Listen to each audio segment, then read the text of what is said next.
வணக்கம். நாம இன்னைக்கு இந்து மதத்தோட புனிதமான உருவங்களை பத்தி கொஞ்சம் ஆழமா பார்க்க போறோம். அதாவது அந்த உருவங்களுக்கு பின்னாடி இருக்கிற குறியீட்டு மொழி, அதோட அர்த்தம் என்னன்னு தெரிஞ்சுக்கலாம் வாங்க. முதல்ல இந்த நுணுக்கமான உருவத்தை கொஞ்சம் பாருங்க. இத பாக்கும்போது உங்களுக்கு என்ன தோணுது? நீங்க என்ன பாக்குறீங்க? ஒரு சிலையா இல்ல ஒரு விக்கிரகமா?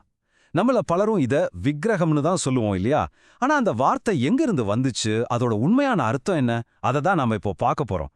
நாம முதல்ல புரிஞ்சுக்க வேண்டியது உருவங்கள் விக்கிரகங்கள் அல்ல அப்படிங்கிறது தான். அதாவது ஐகான்க்கும் ஐடலுக்கும் இருக்கிற ஒரு முக்கியமான வித்தியாசத்தை தான் நாம இப்ப பார்க்க போறோம். இது சும்மா வார்த்தை விளையாட்டு இல்ல, இதுக்கு பின்னாடி ஒரு பெரிய கண்ணோட்டமே இருக்கு. இங்க பாருங்க, ஐடோல் அதாவது விக்கிரகங்கிற வார்த்தை பொதுவா கிறிஸ்தவ மிஷனரிகளால ஒரு இழிவான சொல்ல பயன்படுத்தப்பட்டது. ஆனா ஐகான் அதாவது உருவங்கிறது அப்படி இல்ல. அது ஒரு ஆன்மீக உண்மையை வெளிப்படுத்துற புனிதமான சின்னம். இது வெறும் கல்லோ உலோகமோ இல்ல, அதுக்கும் மேல. கொஞ்சம் யோசிச்சு பாருங்களேன், நாம நம்மளோட அன்றாட வாழ்க்கையில எவ்வளவோ சின்னங்களை பயன்படுத்துறோம். ஆமா, எழுத்துக்கள் வார்த்தைகளை உருவாக்குது, எண்கள் ஒரு அளவை குறிக்குது. அதே மாதிரிதான் இந்த உருவங்கள் கண்ணுக்கு தெரியாத அந்த தெய்வீகத்தை நமக்கு புரிய வைக்குது. இது ஒரு வகையான காட்சி மொழி, ஒரு விஷுவல் லாங்குவேஜ்னு சொல்லலாம். சரி, அப்போ எதுக்காக இந்த உருவங்கள்லாம் தேவைப்படுது? அதாவது மனதை ஒருமுகப்படுத்த இது எப்படி உதவுதுன்னு பார்க்கலாம்.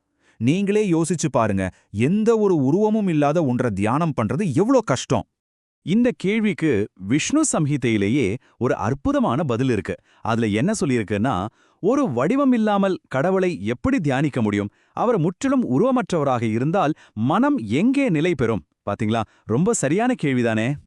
நம்ம மனசுக்குன்னு ஒரு குணம் இருக்கு. அது எப்பவோ அலைபாஞ்சிட்டே இருக்கும். நாம ஒரு விஷயத்துல கவனம் செலுத்தணும்னா அதுக்கு ஒரு பிடிப்பு தேவை, இல்லனா அது எங்கெங்கேயோ போகும். இந்த உருவங்கள் தான் அந்த பிடிப்பு, அந்த ஒரு நங்கூர மாதிரி செயல்படுது. சரி, இப்போ இன்னும் ஒரு சுவாரஸ்யமான விஷயத்துக்குள்ள போலாம். இந்த உருவங்கள் எல்லாமே ஒரே மாதிரி இருக்காது. அதுல பல வகைகள் இருக்கு. அது ஒரு பெரிய வடிவங்களின் பிரபஞ்சம்னே சொல்லலாம். இந்த உருவங்களை எப்படி வகைப்படுத்துறாங்கன்னு பாருங்க. அதோட நிலை, அதாவது நின்ற, அமர்ந்த, சயன நிலை, அதோட இயல்பு, சாந்தமா, வீரமா இல்ல உக்கிரமா இருக்கிறது. அப்புறம் அதோட நோக்கம், யோகா, மகிழ்ச்சி, வெற்றி, பாதுகாப்புன்னு ஒவ்வொன்னுக்கும் ஒரு காரணம் இருக்கு. எவ்வளோ ஆழமான ஒரு வகைப்படுத்தல் பாத்தீங்களா? அந்த நிலையில இருக்கிற அர்த்தத்தை இன்னும் கொஞ்சம் விளக்கமா பார்ப்போம். சயன நிலை, அதாவது படுத்திருப்பது, இந்த உலக புரிதலுக்கு அப்பாற்பட்ட ஒரு தெய்வீக நிலையை குறிக்குது.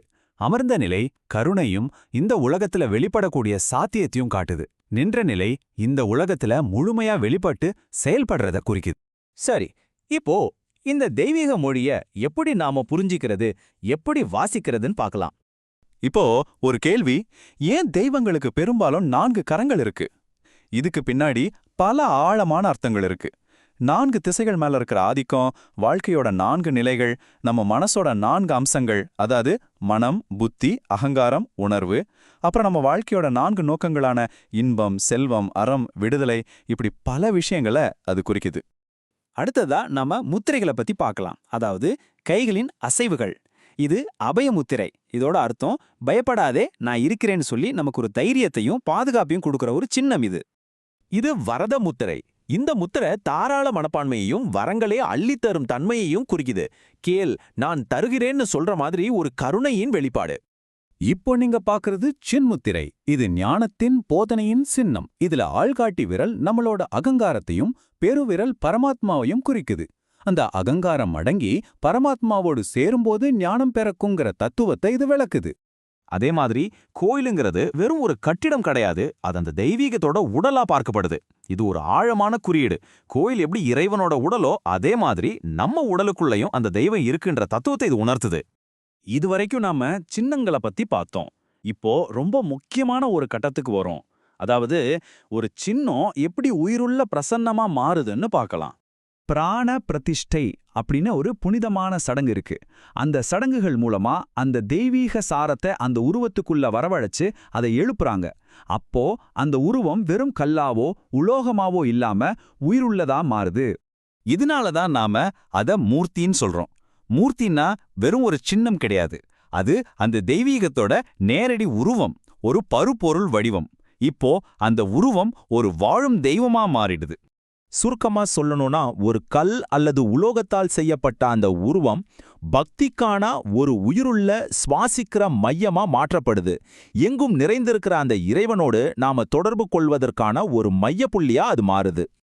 அப்போ இப்ப சொல்லுங்க, அடுத்த முறை நீங்க ஒரு புனித உருவத்தை பார்க்கும்போது நீங்க பார்க்கறது வெறும் ஒரு நிலையான பொருளையா, இல்ல எல்லையற்ற அந்த பிரபஞ்சத்தை பார்க்கறதுக்கான ஒரு திறந்த சாளரத்தையா?